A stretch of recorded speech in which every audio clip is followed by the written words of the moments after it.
Salve, minha rapaziada, mais um vídeo aqui do canal Brown Fogo. E que maravilha, hein, rapaziada? Que jogo bom aí, ó. Olha quem está ali. Fabiano Bandeira, porra. Aí, ó, daqui inclusive dá pra ver o Maraca, tá? Daqui dá pra ver o Maracanã, inclusive.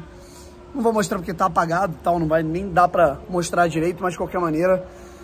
Cara, que tarde boa, né? Botafogo vence o Flamengo, assume a liderança do Campeonato Brasileiro de maneira isolada com 9 pontos conquistados.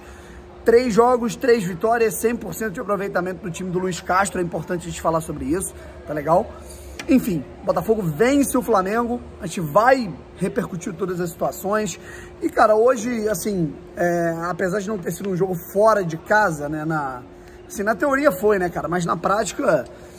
A gente tá falando de uma partida em que o Botafogo, assim, mesmo com 10% da torcida, assim, engole, né, a torcida do Flamengo, em termos de barulho, em termos de dinâmica, em termos de até pressão, tá? Enfim, aí o que tá dando errado lá é com eles, mas o que tá dando certo aqui, o que geralmente dá certo aqui no Botafogo é justamente essa união entre as torcidas, que na minha opinião deveria acontecer com mais frequência, até jogando dentro de casa, dentro do estádio Newton Santos.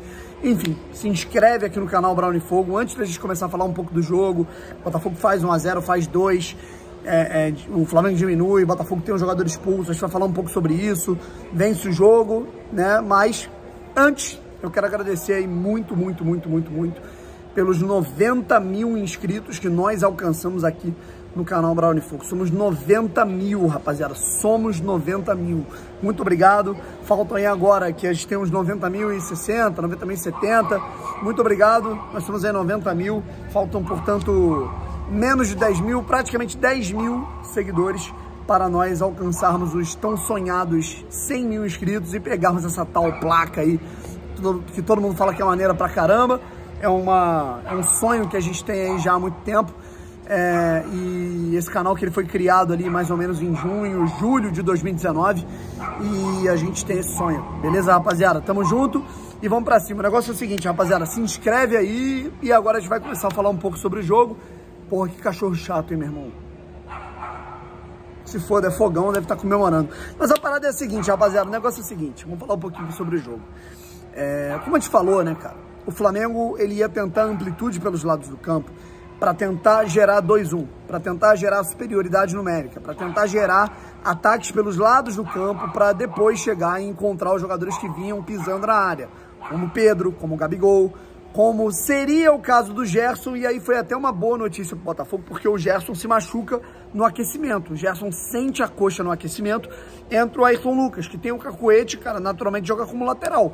Então, o Flamengo perdeu um pouco dessa dinâmica, mesmo assim conseguiu, né, numa superioridade numérica lá do outro lado, né, num mole, num vacilo do Marçal, colocar uma bola na trave no fim das contas, né, a equipe do Botafogo. E aí depois o Botafogo consegue equilibrar um pouco o jogo, consegue reter um pouco mais de posse. Tietê e Danilo Fernandes conseguindo fazer com que o Botafogo não sentisse tanto essa pressão alta da equipe do Flamengo. E quando o Botafogo conseguiu ter mais volume com a posse, o Flamengo, né, naturalmente, por ser treinado pelo Sampaoli, ele treina muito mais dinamismos quando ele recupera a bola em aspecto ofensivo do que quando ele demora a recuperar a bola. E quando o Flamengo demora a recuperar a bola, ele ainda está um pouco perdido e desentrosado em relação ao sistema de jogo que é implementado por um treinador que chegou há pouco tempo. E aí o Botafogo, apesar de todas as ressalvas que podemos ter em relação a Luiz Castro, que não tem como a gente ter mais, né, cara? Porque a gente tá falando de um cara que, porra, meu irmão, o mês de abril inteiro foi um desafio. Copa do Brasil, Sul-Americana, Brasileiro, estreia, jogo mata-mata, jogo fora do país. Meu irmão, não perdeu nenhum jogo. 100% de aproveitamento do Campeonato Brasileiro. Não tem como falar do Luiz Castro. Eu mesmo sou um cara muito crítico em vários aspectos do Luiz Castro. Assim, eu não tenho como reclamar desse cara, né, em várias dinâmicas. E ele conseguiu fazer com que o Botafogo retesse posse, conseguiu fazer com que o Botafogo tivesse um domínio, digamos assim, amplo, certo? E aí, na verdade, não é nem propriamente domínio, cara, mas tivesse um controle do jogo. E aí tivemos o pênalti que o Tiquinho Soares bateu com maestria, fez 1 a 0. O Botafogo talvez não fosse alguns erros ali, cara, pelo lado direito do Júnior Santos em tomada de decisão. O Botafogo poderia ter chegado ao segundo gol de maneira até mais rápida. O Flamengo sentiu o gol sofrido. E aí na bola aérea, O Botafogo consegue ter uma dinâmica impressionante. O Botafogo, impressionante como o Botafogo é bom no jogo aéreo, ofensivo. E aí, faz um gol com o Danilo Barbosa. O Botafogo tinha o controle do jogo até o segundo tempo, até o Rafael, né, cara? Que é aquilo, cara, é difícil falar do Rafael, cara. Eu sou um cara que eu gosto do futebol do Rafael. Eu não acho que ele tenha ido mal, por exemplo, na lateral esquerda. Ele ganha uma oportunidade na lateral direita, porque eu, inclusive, falei aqui, cara, talvez eu até prefira em segurança o Rafael do que o de Plácido. Mas aí ele entra pilhadaço, não sei se ele aflora ao lado do torcedor dele. Já tinha tomado um amarelo absolutamente bobo e toma um vermelho que... Pra quê, sabe? Não dá pra entender, ainda mais num clássico. É aquela questão, o Botafogo conseguiu equilibrar o emocional, mas o Rafael não. E aí o Flamengo chega ao primeiro gol com o Léo Pereira, né? E aí quando eu pensava que o Botafogo fosse começar a ter... Pô, cara, se desenhava um cenário até parecido e até mais caótico do que o que aconteceu contra o Fluminense lá em outubro do ano passado, em que o Botafogo leva um gol, aí sofre um empate, e era um cenário até um pouco mais caótico porque o Botafogo tinha um jogador a menos. O Botafogo ele mantém posse, mais uma vez, retém posse, circula a bola, e numa linda jogada, assim, foi absurdo o que o Tietê fez, cara. O que o Tietê fez foi algo estarrecedor para dar a bola pro Tiquinho para fazer 3-1 pro Botafogo. O Botafogo tinha até um jogo controlado, até o Léo Pereira fazer um gol de cabeça, o que, assim, é natural pro Botafogo. Já é difícil enfrentar o Flamengo. Treinado pelo Sampaoli, que é um baita técnico, com um jogador a menos, você ainda faz um gol, é natural o Botafogo sofrer mais um.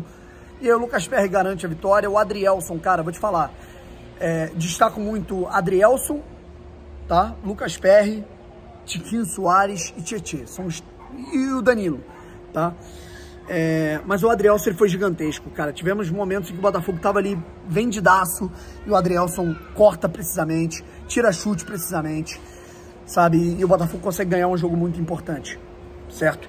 Então é aquilo, o Botafogo jogou contra adversários diferentes ao longo do mês, competições diferentes, com características diferentes, com dinâmicas diferentes, pressões e contextos diferentes. O Botafogo conseguiu vencer todos os jogos do Campeonato Brasileiro, venceu os 2 jogos da terceira fase da Copa do Brasil e de volta, e ganhou um jogo e empatou outro na Copa Sul-Americana. Desculpa, cara, eu sou um cara que eu posso ter as minhas convicções, eu posso ter as minhas percepções, mas eu não sou um cara orgulhoso, certo? Eu sou um cara que eu sou muito crítico ao Luiz Castro, sempre fui, tá? Desde o ano passado, principalmente no trato com os jogadores, algumas teimosias, mas desculpa, tem como a gente reclamar. Tem como a gente, desculpa, não dá pra reclamar, sabe? Não tem como a gente criar crise, gerar mais, mas porém, mas era o Flamengo, mas o Magadiani, meu irmão, o Botafogo está invicto a 12 partidas, acabou de vencer o Flamengo no Maracanã, tá com 100% de aproveitamento no Campeonato Brasileiro, é líder do campeonato. Naturalmente, o Botafogo vai sofrer oscilações ao longo da temporada, isso é natural, sabe? Eu posso ter todas as minhas ressalvas em relação a Luiz Castro, gostar menos do trabalho dele em relação a outras pessoas que analisam. Isso é natural, isso é normal, tá? São discordâncias naturais.